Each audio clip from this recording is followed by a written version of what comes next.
Ассаламу алейкум туугандар, мен силерге эки нерсе айтайын дедим. Биринчи окуу боюнча, экинчиси стабилдүүлүк боюнча. Туугандар, баарын көп окуган адам көп нерсе билет деген калп. Көп окушуң мүмкүн, практика жок болсо сен эч кандай ийгилик жарата албайсың. Сен баарын теоретически билишиң мүмкүн, бирок практика жүзүндө эч нерсе кыла албай калышың мүмкүн. Ошондуктан көп окусаң көп билет деген, көп окусаң көп иш кыла алат деген туура эмес да. Көп билишиң мүмкүн, бирок кыла албайсың да. Ошондуктан кээ бир нерсени окугандан кийин ишке ашырганды билиш керек. Билген нерсең ишке ашырганды билиш керек. Идея келди, эртеси күн эмес, ошол замат ишке ашырганды билиш керек. Кандай идея келбесин, кээ бир айтат экен 78 саат деп, кээ бир айтат 26 саат.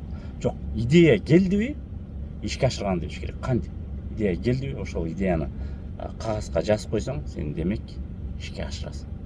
А идея келди, идея менен 10 жылдан бери жашап атасың, эчтеке кылган жоксуң, тиги дүйнөгө чейин ошол идея менен өтүп кетишиң мүмкүн да.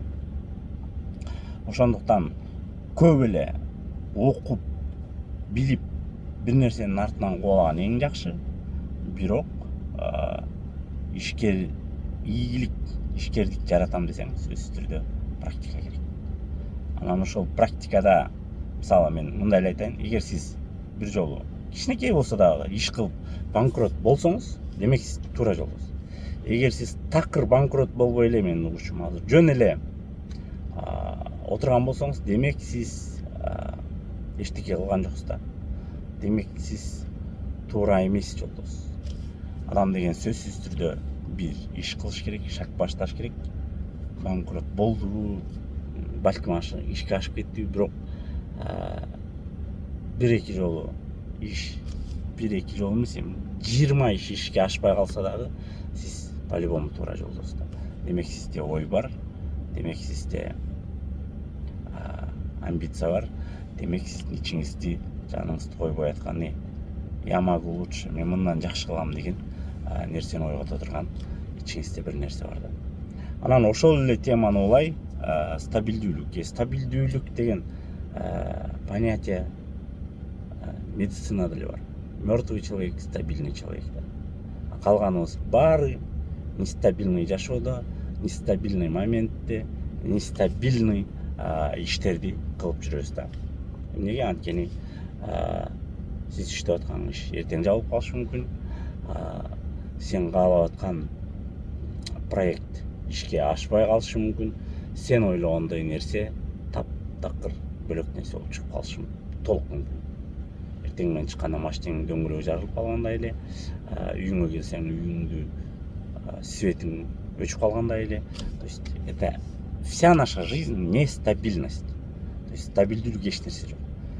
Демек, ошол стабилдүүлүккө умтула бербей, ошо нестабильный жашоодон моокум алып, удовольствие алып, ошону менен кубалашып ойногонду үйрөнүш керек. Анткени ишкердин жашоосу эч качан бир стабилдүү уровеньде болбойт да. Бир түшөсүң, бир чыгасың, бир өйдө түшөсүң. Бирок ошол өйдө чыкканда дагы, ылдый түшкөндө дагы, жыгылганда дагы, турганда дагы стабильный характер болсо, ошондо сиз баардыгына жетесиз. Анткени эч качан кандай состояние болбосун сизде, эч качан карым-катнаш, отношения, карым-катнашты жоготпош керек.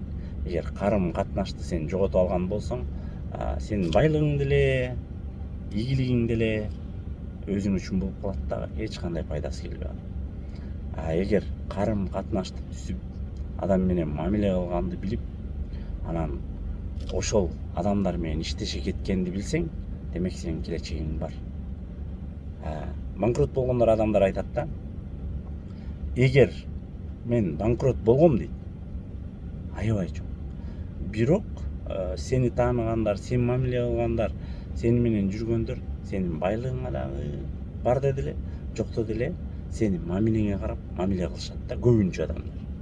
Эгер ошол мамилеңди калтырган болсоң, кандай убакта куласаң дагы сага жардам бере турган, сага партнер боло турган, сенин эмгегиңди биле турган адамдар калды да. Ошондуктан карым катнаш мамилени туура жолдо алып барыш керек. Анан дагы бир жолу айтып коеюн, стабильность деген нерсеге умтулбай, ошо нестабильный жашоодо стабильный характер менен туура жолдо жүргөндү үйрөнөлү. Баардык кыргыздарга баардыгына ийгилик. Эгер кандайдыр бир суроолор болсо, конкретный буюрса, бир иштер боюнча жакында тренинг өтөм деп ойлоп атам. Эгер өтө турган болсом, айтат го, сен мага прошлыйыңды айт, мен сенин келечегиңди айтайын депчи. Ошондой эле силер бирөөлөр прошлыйын айтпаса дагы, келечекке кичине болсо дагы кадам шилтей турган жолдорду айта алабыз го деген ишенич бар. Баарыңарга ийгилик.